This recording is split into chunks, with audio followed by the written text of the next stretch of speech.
ఆంధ్రప్రదేశ్ ప్రభుత్వం రాజధాని అమరావతి కోసం రెండో దశ భూ సమీకరణకు ప్రతిపాదనలు సిద్ధం చేస్తోంది.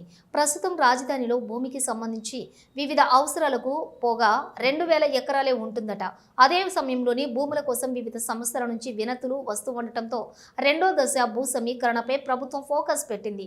అమరావతిలోని మరికొన్ని గ్రామాల రైతులు భూ సమీకరణలో భూములు ఇచ్చేందుకు ఆసక్తిగా ఉండటంతో భూ సమీకరణ ప్రారంభించేందుకు CRDA సిద్ధమవుతోందని చెబుతున్నారు. రెండో దశలో మరో 30,000 ఎకరాలకు పైగా భూమిని సమీకరించాలని రాజధాని అమరావతి అభివృద్ధి కోసం ఆంధ్రప్రదేశ్ ప్రభుత్వం రెండో దశ భూ సమీకరణకు సిద్ధమవుతోంది. వివిధ సంస్థల నుంచి భూముల కోసం విజ్ఞప్తులు వస్తూ ఉండటంతో సుమారు 30,000 ఎకరాలకు పైగా సేకరించాలని యోచిస్తోంది. అంతర్జాతీయ విమానాశ్రయం ఏర్పాటుకు 4,000 ఎకరాలు అవసరం కానుండగా రైతులు స్వచ్ఛందంగా భూములు ఇచ్చేందుకు ముందుకు వస్తున్నారు. అమరావతిని మెగా సిటీగా అభివృద్ధి చేయాలనే లక్ష్యంతో ప్రభుత్వం అడుగులు వేస్తోంది. ఆంధ్రప్రదేశ్ ప్రభుత్వం రాజధాని అమరావతి కోసం రెండో దశ భూ సమీకరణకు ప్రతిపాదనను సిద్ధం చేస్తోంది. ప్రస్తుతం రాజధానిలో భూమికి సంబంధించి వివిధ అవసరాలకు పోగా 2,000 ఎకరాలే ఉంటుందట.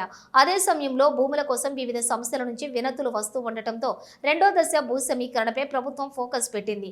అమరావతిలోని మరికొన్ని గ్రామాల రైతులు భూ సమీకరణలో భూములు ఇచ్చేందుకు ఆసక్తిగా ఉండటంతో భూ సమీకరణ ప్రారంభించేందుకు CRDA సిద్ధమవుతోందని చెబుతున్నారు. రెండో దశలో మరో 30,000 ఎకరాలకు పైగా భూమిని సమీకరించాలని భావిస్తున్నారట. అమరావతిలోని ప్లాన్ చేయబోతున్న అంతర్జాతీయ విమానాశ్రయం ఏర్పాటుకు సుమారు 4,000 ఎకరాలు కావాలని అంచనా వేస్తోందట ప్రభుత్వం. అమరావతిలో అంతర్జాతీయ విమానాశ్రయాన్ని MRO సదుపాయం, మరమ్మతులు అలాగే శిక్షణ కేంద్రాలలో సమీకృతంగా ఏర్పాటు చేయాలన్నది ప్రభుత్వం ఆలోచనగా ఉంది.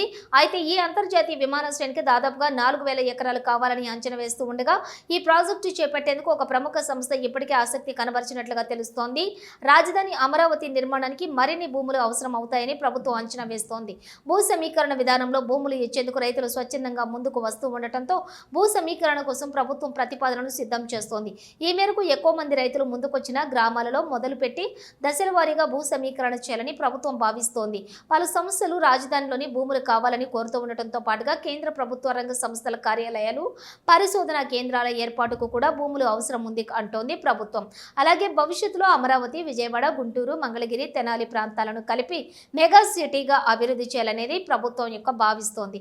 అలాగే అమరావతి ఇన్నర్ రింగ్ రోడ్డుతో పాటుగా అవుట్ రింగ్ రోడ్డును కూడా నిర్మిస్తున్న సంగతి తెలిసిందే. దీంతో రాజధానిలోని భూముల కోసం డిమాండ్ పెరుగుతోందని అంటున్నారు. అమరావతి చుట్టుపక్కల పెద్దగా ప్రభుత్వ భూములు లేవు అంటున్నారు. అలాగే భూముల కోసం డిమాండ్లు పెరుగుతూ ఉండటంతో ప్రభుత్వం ఈ నిర్ణయం తీసుకుంది. అలాగే సమీకరణతోటి భూములు ఇచ్చేందుకు స్వచ్ఛందంగా రైతులు ముందుకు వస్తూ ఉండటంతో ప్రభుత్వం ఆ దిశగా కసరత్తులు చేస్తోంది. ఏపీ ప్రభుత్వం అమరావతిని స్వయం అభివృద్ధిగా ప్రాజెక్టుగా ప్రకటించిన సంగతి కూడా తెలిసిందే.